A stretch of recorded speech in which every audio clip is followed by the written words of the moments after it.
The first one that came out as a theme in our questions was around EVP, the employee value proposition. A lot of people are struggling or trying to create a meaningful employee experience with its mental health, purpose, or social responsibility. And the question is, how do we create that? How do we establish that employee promise or employee experience or EVP? And what does that practically look like? Yeah, I think I think one word that stood out to me, that question is sort of the new EVP. In my experience, I think many organizations hasn't spent enough time on articulating the old EVP. And I think if we encapsulated in the concept of EVP, my opinion is the concept of lifestyle experience. And I'll get to that in a moment. I think we were still striving towards work-life balance, which I think has gone out the window. Then we moved towards work-life integration, and then we saw the rise of employee experience. And I think we're actually now at a space where it is about the lifestyle experience that organizations need to create and that they need to focus on. And why the lifestyle experience is because probably a lot of you are working remotely. Many organizations are still, in a remote type environment. So your work in your house, in your kids, everything is all clustered together. So employees and HR professionals really need to be in tune with that exactly. And how do we create that? Okay, I think let's talk practical. The first thing that is important to understand from your employees is, why do you work for us?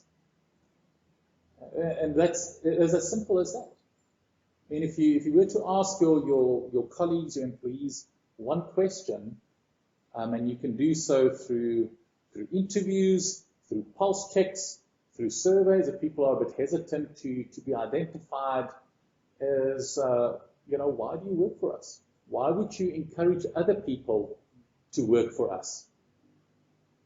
Do a thematic analysis on that, cluster it. We have had the opportunity to design a number of EVPs for organizations, and the mechanisms that we used there was both quantitatively and qualitatively. I know we're going to get to a question on culture a bit later. But it's similar to your employee value proposition, because in essence, what sits behind it is the deal. What's in it for me? Why am I here? I bring certain skills to the table in exchange for what? Is it about the environment that you create? Is it about the career and the growth opportunities? Is it about the benefits that I have? Is it about the cause behind the organization? Is it about what you do for society? You won't know that if you don't ask the question. And I think in my experience, many HR professionals haven't asked that question as explicitly as that. So if I can encourage you to do at least one thing, is to ask.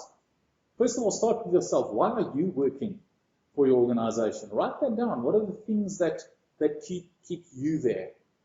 Then ask your colleagues around you. Start with the HR team. Start crystallizing that.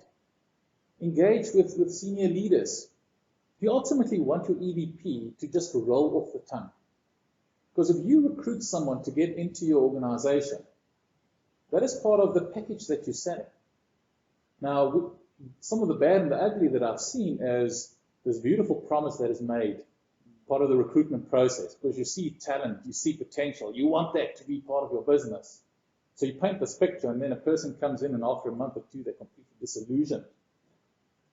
If you're not clear on what it means to work for your organization, how can you get the right person to buy in and create that alignment between what you sell and what they get? You need to create that alignment. So our firm, as Human Interest, I do trust and hope that our colleagues are quite clear on what our EVP is, what differentiates us from other organizations. And we are very clear actually in our recruitment process, where we tell them, if you're looking for X, Y, and Z, you're not going to find it here. But if A, B, and C, if that is important to you, then we're the right place for you.